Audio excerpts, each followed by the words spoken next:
గచ్చిబౌలి భూముల వివాదంపై supreme court stay విధించింది.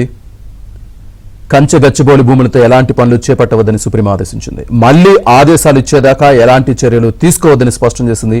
హైకోర్టు రిజిస్ట్రార్ మధ్యంతర నివేదికను జస్టిస్ గవాయ్ ధర్మాసనం పరిశీలించింది.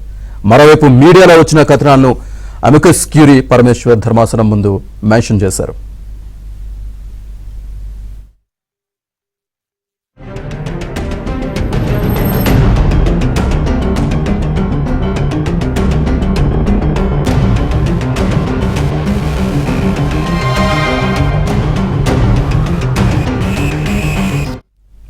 ఈ వ్యవహారంలో తెలంగాణ ప్రభుత్వ ప్రధాన కార్యదర్శిని ప్రతివాదిగా సుప్రీం చేర్చింది.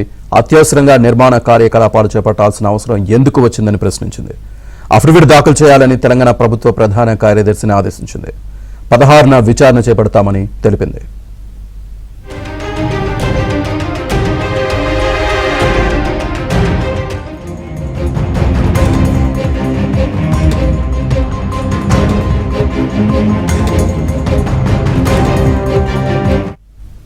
కంచె గచ్చిబౌలిలో ప్రభుత్వ చర్యలు అన్నింటినీ నిలిపివేయాలని సుప్రీం ఆదేశించింది. తెలంగాణ ప్రభుత్వం నియమించిన కమిటీలోని అధికారులు కూడా సమాధానం ఇవ్వాలని ఆదేశించింది.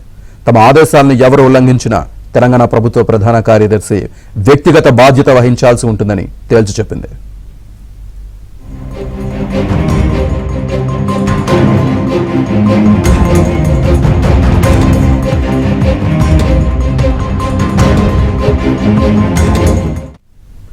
కంచె గచ్చిబౌలి అటవీ ప్రాంతం కాకపోయినా చెట్లు కొట్టేసే ముందు అనుమతి తీసుకున్నారా అని ప్రశ్నించింది.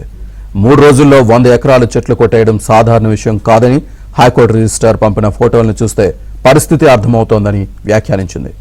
100ల కొద్దీ యంత్రాలను మోహరించాల్సిన అవసరమేంటో అర్థం కావటం లేదని జస్టిస్ గవాయ్ వ్యాఖ్యానించారు. ఇది తీవ్రమైన అంశమంటూ ధర్మాసనం అభిప్రాయపడింది.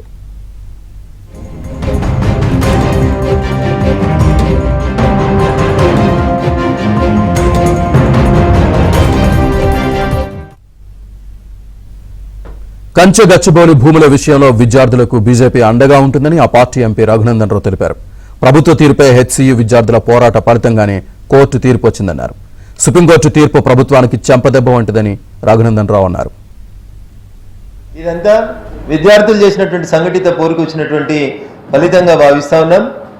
As the matter is pending before the Supreme Court and the matter is sub జుడైజ్డ్.